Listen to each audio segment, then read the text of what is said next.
Howdy, folks. It's Meandering like the man cave of madness. It's the middle of the early evening, or is it the early middle evening? I'm not sure. In any case, we're going to do an unboxing of Mound Builders. Now, a couple of months ago or so, I did a playthrough of Israeli Independence, which is the very first States of Siege game. A solitaire game designed by Darren Leveloff, published by Victory Point Games way back. And I put a poll in the community tab of my channel asking for you viewers to vote and decide which States of Siege game I should next. Well, there was a battle back and forth between Soviet Dawn and Mound Builders, and there's a tie. So I'm going to play Mound Builders first, and then maybe in a few months or so, I will also do Soviet Dawn. So for me to be able to actually play Mound Builders and get it on the channel here, I'm going to unbox this guy. This is, yes, in shrink still.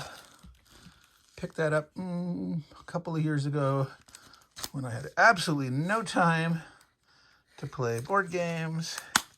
All right, and this time I forgot to slit the shrink with my trusty pointy tweezers, but it's a small box, it's an easy box, not a heavy box. So this one is designed by Ben Madison and Wes Erni.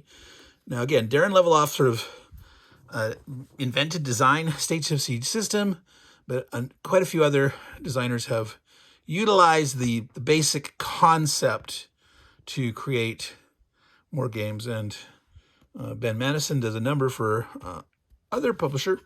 Because as most of you know, Victory Point Games is gone. They were bought out by Tabletop Tycoon. They were sort of rated after the fact, and Table Tycoon wrung out of them what they wanted, and sort of then ended a lot of projects, or not a lot, a few projects that were underway.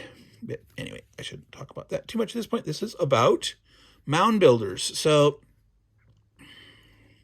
obviously very high in the solitaire rating because it is a solitaire game.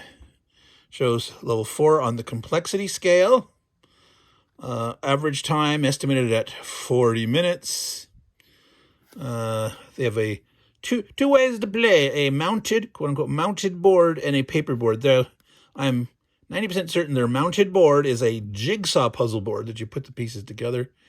I honestly don't like those that much. I prefer the paper boards, but 50 cards, 49 counters with a little asterisk, and way down here is a little disclaimer that these were made early days of laser cutting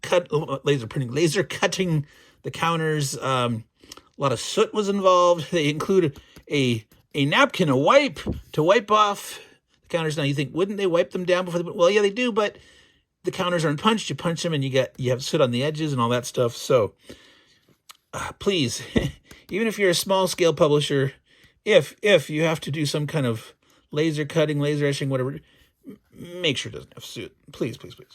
All right, so let's open this. Well, let's quick. This is a cultural trade and warfare in ancient North America. Now, there are pre-Columbian Indian mound builder cultures in North America, and the European colonists are encroaching, and you have to expand across North America, dealing with your economic and religious sphere. Your domain will grow and shrink, but rather than representing military control, these shows the rise and decline of cultural, religious, and economic way of life, threatened from the outside by competing ideologies as much as by hostile armies. All right, so your goal is to extend mound builder culture and amass as many chiefdoms as possible before rival native powers and the smallpox-ridden Spanish rise up to drive you back to your Mississippi River heartland and extinguish your vast capital at Cahokia. Alrighty, so this is a normal, typical of the era, little tiny box game where you slide it out and you have a mini pizza box. So there's your sleeve. Here is your, they also have the big, like basically double size this. So this is a nice generic red box, and there's your goodies inside. All right. So, and it's a center saddle stapled 30-page rule book. Did you notice that? It's not even done in such a way where it's creased to lie flat, and the nature of the paper. So it is what it is. The Victory Point Games started with a very humble origin with their Ziploc bags, and it was a teaching school, how to teach game design, game production, all that good stuff. Let me find here we are. I'm going to zoom in so you can read a little better what's here in the table of contents. Introduction to game equipment history, cards and eras, the setup, sequence of play, economics, hostilities, revolt, action phase. Interestingly, action phase is not part of hostilities, so I'm guessing action phase may have more to do with the cultural and religious growth activities other than fighting hostilities. Turn, discovering chiefdoms, peace pipes, great sun, end of an era, colonization, the black tortoise. I'm not sure. Social activities, what that refers to. Let's see. There's a little A and O's. These might have to do with advanced rules or optional rules. I'm going to guess what that A and the O stand for. I do not know. And some issues on game balance and designer notes. All right, so this is a typical case format rulebook. Lots of color illustrations.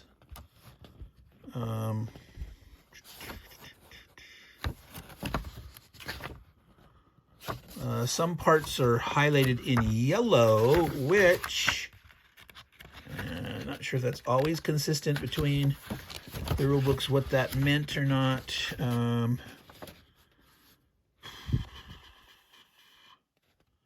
Here it says something about Mississippian, yellow background color. So I don't know if there are rules that relate. Skipping the Hopewell era. All right, I'm not sure what that means. I'll have to find that out. Something's highlighted in gray. That looks like yellow on gray. Okay, this is definitely a longer rule book than most Victory Point games, other than, of course, Thunder in the East. Certainly much longer than the early Ziploc State of Siege games. This is a major step up from Israeli independence. So I'm sure it's not going to be too difficult, but it looks like there's a lot of issues. Here's a mention of that black tortoise. Black tortoise marker stays in Cahokia. All right. Optional rules. Social activity. Am I missing a page there? 26, no. All right, so let's see what else is in the box. Okay, before I look at that. An actual real die. I don't know if some of you have seen in some of these Ziploc bags, they'd have the tiniest die. Oops. They'll be about the size of maybe 2 of those pips. I mean, we're talking really tiny, ridiculously unusable, because there's no way a die that small could be a fair die. I'm sure you run some trials on it and you're going to see that it's not balanced. But always nice to have a sequence of play on a card, list of actions. All right, so here is the paper map, which isn't really a paper map, it's cardstock, right?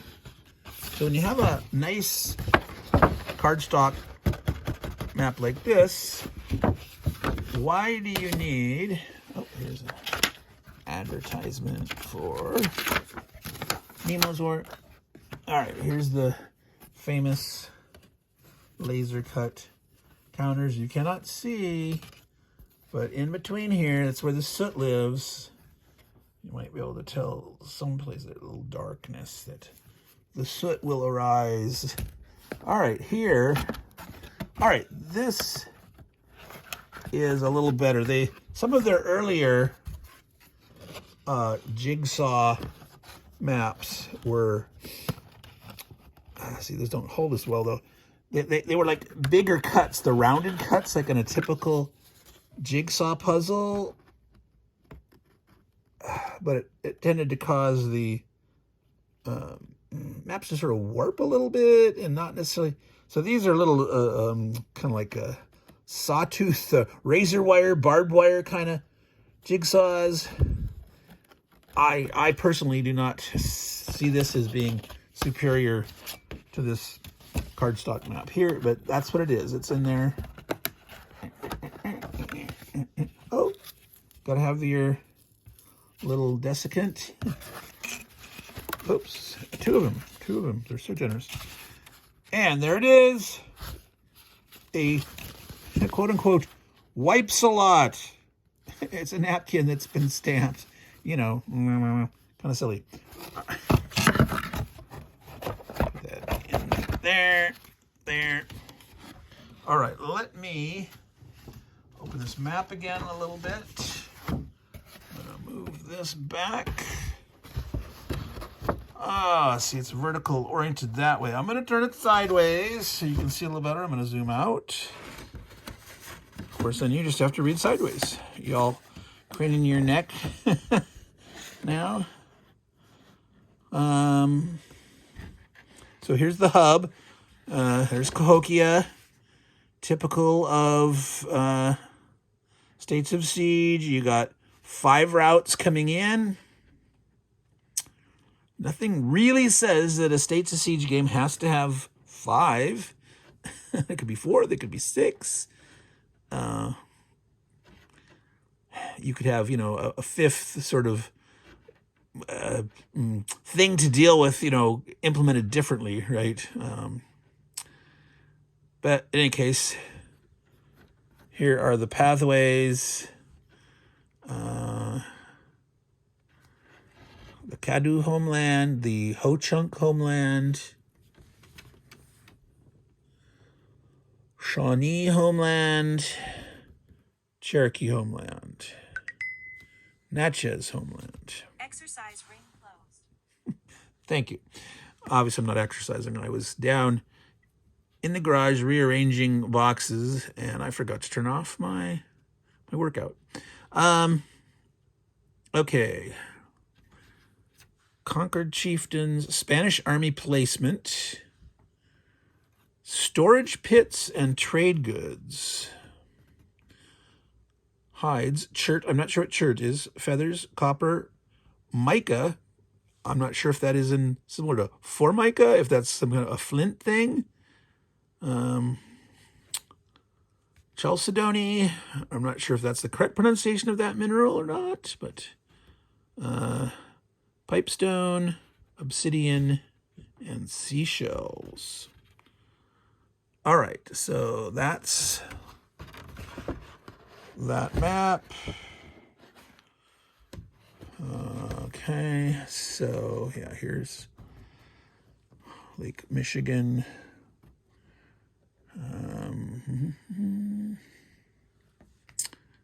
So you've got Mississippi and Ohio rivers. You got Florida, the Louisiana Delta. I don't know, it would actually be that big back then. How far out? I can't remember how the rate at which it's been extending exactly. But all right. So now let's get those cards.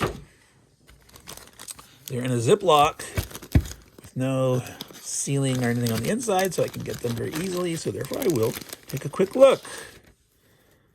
All right, so these are not exactly in order. Very often, these States of Siege game, for different scenarios or eras, they say include these cards, exclude those cards, or, if they have an expansion or something, they leave some out or include some. All right, so there are greens and grays and black, call that what, a goldenrod kind of color. So I'm not sure what the color coding there is. On the map, we had a greenish, yeah, but it doesn't seem to correspond exactly to that. So that's something to find out. Action points, hostiles. So there's various symbols. It looks like arrowheads. Maybe that's blankets. Wow, that's hard to tell. That's blue and black. Can you read that? Blue and black icon? Oh, I sure can't. So I'm not sure what that's supposed to represent. Almost weirdly, from looks like a starfish or something. I don't know. That orange thing, is that supposed to be a representation of a phoenix bird, the thunderbird? I don't know.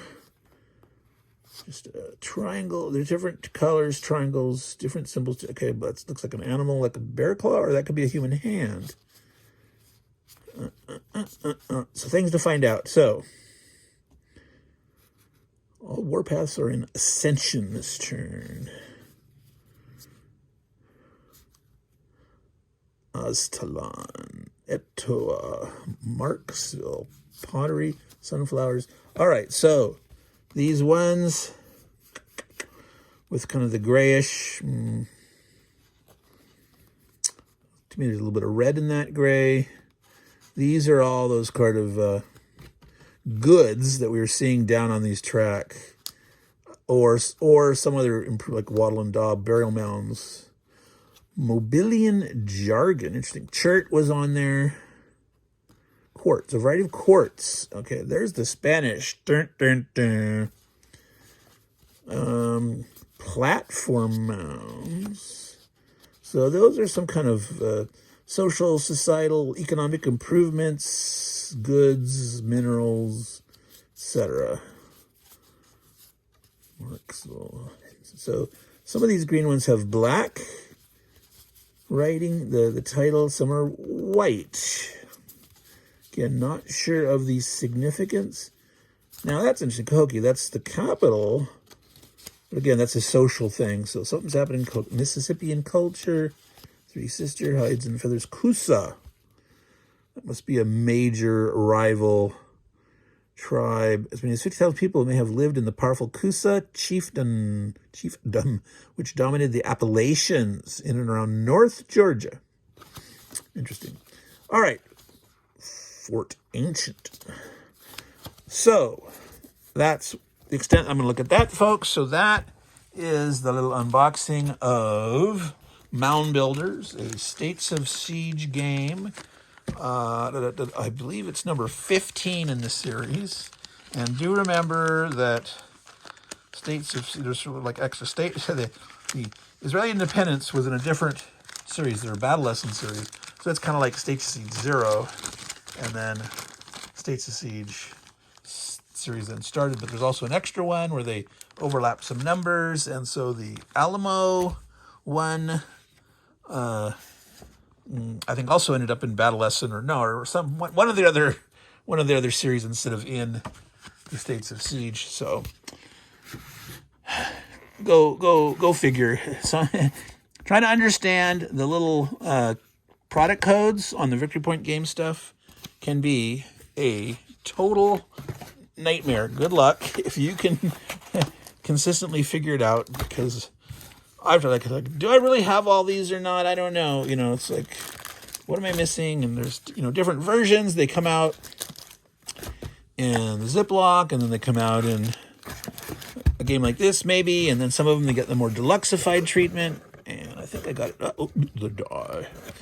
So that is Mound Builders, folks. Back into its pizza box. Back into its sleeve. So this might take me a little while longer to figure out. So do not count on it being probably in the next week or two as a playthrough. I do got to make sure I do my homework for my new design course. So I can only afford to procrastinate occasionally. But this will not probably be next week. So All you good folks out there, we're just under 20 minutes. We're going to finish here now. So, Meandering Mike saying goodbye. All you good folks out there, take care and ciao.